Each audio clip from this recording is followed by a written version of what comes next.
ban đẹp xu bông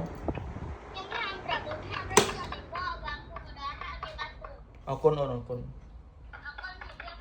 ពងតដេកសុកសុកបាទប្រែបុនthamទេមកប្រាប់ថាបាទមកដល់ហើយមកយកបានហើយខ្ញុំមិនមកអង្គយូរបាទពីអ្នកប្រពន្ធបងតូទៅឌុងទៅសំដៅបាទប្រែបុនthamទីតាំងនៅចិត្តរងចាក់លីបូបងប្អូនដើម្បីបើអវ៉ាន់ដែលបងថ្លៃគាត់ផ្ញើមកបកកងមកអញ្ចឹងណាឥឡូវឃើញថាយើងមកដល់ទីតាំងប្រែបុនthamនៅចិត្តរងចាក់លីបូបងប្អូនមកអញ្ចឹងយើងចូលទៅបើអវ៉ាន់មើលតើអវ៉ាន់ហ្នឹងគាត់ផ្ញើមកអវ៉ាន់អីខ្លះខ្ញុំគាត់ដឹងគ្នាបងប្អូនចាំមើលចាំពេលទៅដល់ផ្ទះចាំ unboxing មើលបាទតើបងថ្លៃគាត់ផ្ញើអីមកខ្លះបងប្អូនបាទពីព្រោះអីមើលតឡើងស្នោបាទដូចជាធំដែរបងប្អូនមកចាំមើលគាត់ដាក់អីមកខ្លះបានដាក់ឡើងធំឡើងម្លឹងបាទឥឡូវយើងមកដល់ផ្ទះតើឥឡូវយើងចាំមើលបើកមើលបងប្អូនតើបងថ្លៃគាត់ផ្ញើអីមកខ្លះខ្ញុំសង្ឃឹមថាឃើញឡើងធំអញ្ចឹងបើគាត់ជាមានចំណែកខ្ញុំខ្លាំងបងប្អូនបាទអញ្ចឹងឥឡូវឃើញថាប្រពន្ធខ្ញុំគាត់ពងបាទបើកស្គុតបកស្គុតចេញមើលតើក្នុងនឹងមានអីខ្លះបាទបានជាអ៊ុតបាទហំហាងខ្លាំងម្លេះបាទអញ្ចឹងគេថាបន្ទាប់ពីបើកឡើងហើយបាទគឺថាឃើញមុនគេគឺសាប៊ូបោកកៅអៅបាទកញ្ចប់ធំចំនួន2កញ្ចប់បាទតើអញ្ចឹងយើងមើលបន្តទៀតមើលបាទតើមានអីខ្លះក្នុងឡាំងនេះបាទអូ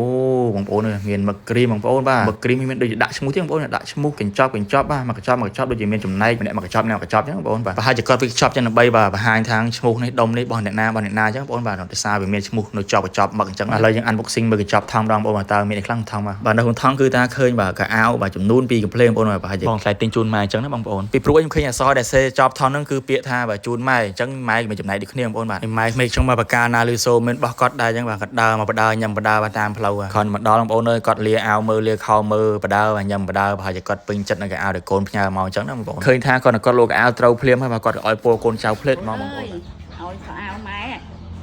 ហើយមានសម្ភារៈសពគ្រប់អូមានជីប៊ូមានអីកូនខែនេះខែភាសាហង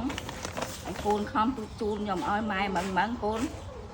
កូនសុខចម្រើនអស់គ្នាទាំងចៅទាំងអីអស់ឲ្យកូនបានសុខរីឯចំណែកថងមកក៏បងថ្លៃខ្ញុំគាត់បានសេឈ្មោះដូចគ្នាបងប្អូនសេឈ្មោះបាទបងប្អូនទាំងអស់ចឹងអ្នកមកកញ្ចប់ដើម្បីកុំឲ្យច្រឡំគ្នាបងប្អូនយ៉ាងណាវិញបាទក៏សូមអរគុណដល់បងថ្លៃបាទដែលខំផ្ញើបាទមកគ្រីមតាំងពីកោះកុងរហូតមកដល់ខេត្តតាកែវដើម្បីផ្ញើបងប្អូនហូបបាទអរគុណច្រើនបង